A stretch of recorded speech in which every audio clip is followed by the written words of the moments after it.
change you want to see, the Center for Women and Families, they do it every single day, and they are getting ready for their celebration of survival. They have women of distinction, wonderful women that make a difference here in our community. Elizabeth Wessels Martin, who is the president and CEO of the Center for Women and Families. I usually see you, I can't even count how many times in a year. I have not had the honor of being with you. I know. Either we're both too busy or something's going on. Something's going on. I don't know. I hope it's good. I hope it's good too. Gretchen Hunt is here. She is the Executive Administrator, Louisville Metro Office for Women. She is being celebrated as one of the women of distinction. And I was telling Elizabeth, I feel bad.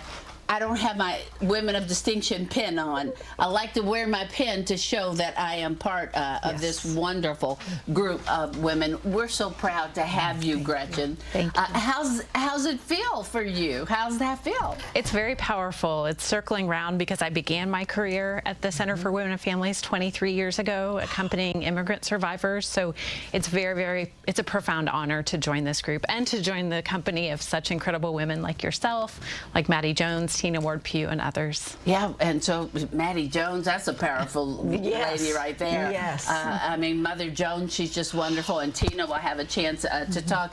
So, Elizabeth, talk about this night, the celebration of survival. Everyone is invited. You Absolutely. are invited. The tickets have not sold out yet. Nope, they All have right, not. so tickets Please. are available.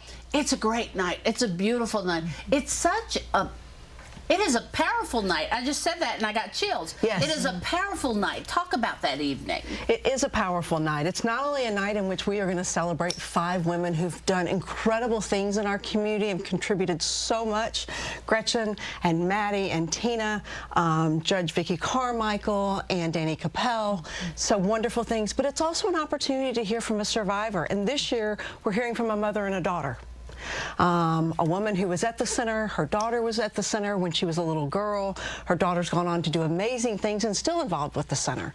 And so it's an opportunity for people to gain a better understanding of what it means to be a domestic intimate partner survivor and how it impacts the community and how we all need to be a part of the solution to prevent and stop domestic violence from happening, but also the complexity of it.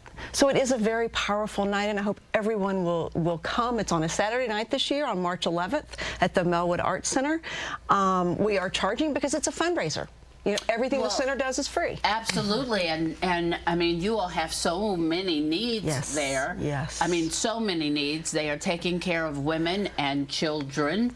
And men. And men. You know, a lot of people don't think about men being survivors, but they are. They are. We have almost anywhere between 2 and 3 men in our shelter every single day. And to give you some perspective of what last year was like, we just recently did the numbers. We took 83,000 crisis calls. Well, you know, in this pandemic, which turned life upside down in every possible way, it could turn life upside down. It did.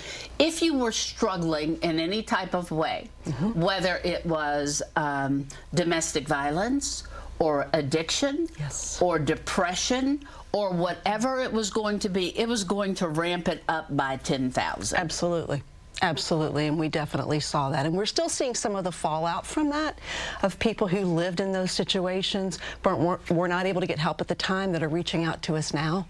And just some really difficult stories, but something that we need to make the community aware of. All right. Well, we'll tell you how you can get tickets before this is all over, and we do want you to come. And again, it is March 11th. I'll be there on that night celebrating with them, as I always am. For you, Gretchen, what do you want people to know a little bit about yourself and why this is so important? Well, first of all, I'm an eternal optimist, and I'm stubborn because I believe and can envision a world without violence where people can thrive.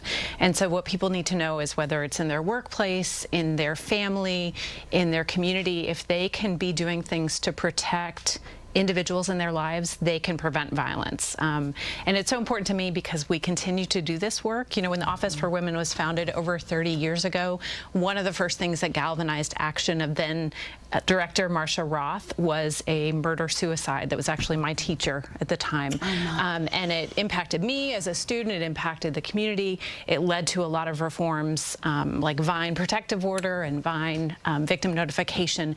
And so 30 years later, we are still struggling to make sure that we are investing in communities to address root causes of gender-based violence, things like addressing poverty, systemic racism, lack of housing. So I want us as a community to recommit to eradicating violence and making sure that we are making those bold choices to really transform the narrative, because it's very humbling that 30 years later we're still seeing those barriers. Yeah, you said that, and I'm thinking 30 years later, and I kind of, there's no way we can still be in the same place, I guess, but I don't know. You know, we need to dig in deeper, work harder, or something. Because, like you, Gretchen, I know, Elizabeth, that we can take care of this in my heart. I know we can. Absolutely, I absolutely believe that. We have to. We've got to make some changes. We've got to prevent this. We've got to grow more aware of the impact of domestic violence and the impact it has on overall violence. We look at violence sometimes in these segregated ways. It's all family violence. And we've got to start treating it that way. And it affects more than just the person that committed the violence and the person that it was committed on. It affects more than that. Absolutely. Absolutely. Yeah. We look at how many women have been murdered and men who leave children behind. It affects those children. And mothers and fathers absolutely. And friends and things that the shelter needs, and then we're going to take a quick break. We need volunteers. That's one of the big things that we need. We need volunteers. We need hygiene products. We need toilet paper and paper towel. Things that help to offset our budget are some of the things that we need. And of course, always donations. Monetary donations are huge for the center. And so people want to give their time, their talent. Please come to the center, reach out. There's a variety of different things that you can do. And, you know, people are probably thinking, women, men volunteer? Men absolutely do volunteer. We're going to recognize a man at the event as well. He's the man of distinction. And he has volunteered so much of his time because he wants the children at the center of the shelter to see a man. That's right. That's exactly right. See that man and know that this is what a man standing up for good looks like. Yes. There you go. Okay, yes. We're going to come right back with more as we celebrate the Center for Women and Families and their celebration of service and survival. We'll be back with more. Stay with us.